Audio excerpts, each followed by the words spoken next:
యెహోషువ గ్రంథము 21వ అధ్యాయము 44వ వచనంలోని ఆఖరి మాట. యెహోవా వారి శత్రువులందరినీ వారి చేతికి అప్పగించి ఉండెను గనక వారిలో నొకడును ఇశ్రాయేలీయుల ఎదుట నిలువలేక పోయెను. ఆమేన్. దేవుడిచ్చిన మాటను నెరవేర్చుటలో ఆయన ఎంత నమ్మదగిన వాడో ఈ యొక్క వాక్య భాగాన్ని గమనించినప్పుడు మనం తెలుసుకోవచ్చు. ఇశ్రాయేలీయుల ఎదుట ఒక్కరు కూడా నిలవలేకపోయారు. అంటే ఎంతో మంది రాజ్యాలను వారు దాటుకుంటూ వచ్చారు. ఏ ఒక్క రాజ్యము లేదా రాజు వారి ఎదుట నిలవలేకపోయారు. ఎందుకు అంటే దేవుడు వారిని అందరినీ, ఆ శత్రువులందరినీ కూడా ఇజ్రాయేలీయుల చేతికి అప్పగించాడు. ఆమేన్. తన ప్రజల పక్షముగా దేవుడు ఎంతగా పోరాడతాడో, తన ప్రజలకు విజయాన్ని ఇవ్వడానికి ఆయన ఎంతగా ఆరాటపడతాడో ఈ మాటను మనం ధ్యానం చేసినప్పుడు అర్థం చేసుకోవచ్చు. చూడండి, ఎంతో మంది రాజులు, రాజ్యాలు అయినప్పటికీ ఎవ్వరూ కూడా ఇశ్రాయేలీయుల ఎదుట నిలవలేకపోయారు. ఎంత ఆశ్చర్యంగా ఉందో కదా. మన జీవితాల్లో కూడా దేవుడు ఎన్నో సమస్యలు మనం చూస్తూ ఉన్నప్పుడు, ఎన్నో ఆటంకాలు, ఎన్నో ఇబ్బందికర పరిస్థితులు కలిగినప్పుడు వీటన్నిటి నుంచి దేవుడు మమ్మల్ని తప్పిస్తాడా?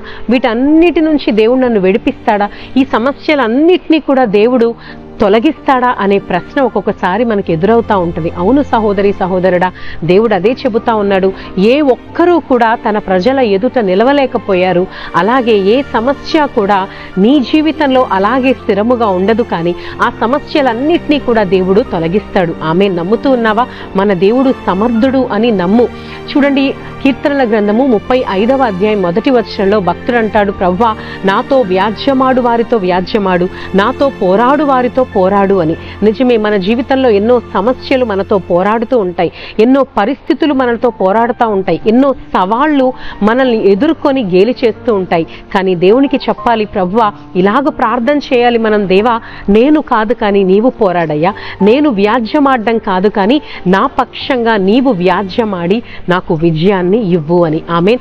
ఇర్మియా గ్రంథంలో చూస్తే 1వ అధ్యాయము 19వ వచనంలో ఒక చక్కని మాట ఉంటుంది. వారు నీతో యుద్ధము చేతురు కానీ నిన్ను విడిపించుటకు నేను నీకు తోడై ఉన్నందున వారు నీపైన విజయము పొందజాలరు. ఆమేన్. మన జీవితాల్లో కూడా ఎంతో మంది మనుష్యులు మనతో పోరాడడానికి ఉంటారు.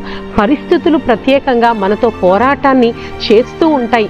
ఇక ఈ స్థితి నుంచి బయటపడలేమేమో, ఈ ఇబ్బందుల నుంచి బయటపడడం అసాధ్యం అన్నట్లుగా ఉంటుంది. కానీ ప్రభువారు చెబుతా ఉన్నారు, యుద్ధాలు కలగొచ్చు, సమస్యలు రావచ్చు, కానీ వాటన్నిటి నుంచి విడిపించి నీకు తోడుగా ఉండి నిన్ను నడిపిస్తాను అని. ఆమె ఇశ్రాయేలు ప్రజల పక్షంగా పోరాడిన దేవుడు, వారికి విజయాన్ని ఇచ్చిన దేవుడు. ఈరోజు ఎన్నో యుద్ధాలు నువ్వు చేస్తూ ఉన్నావేమో, ఎన్నో సమస్యలను నువ్వు ఎదుర్కొంటూ ఉన్నావేమో.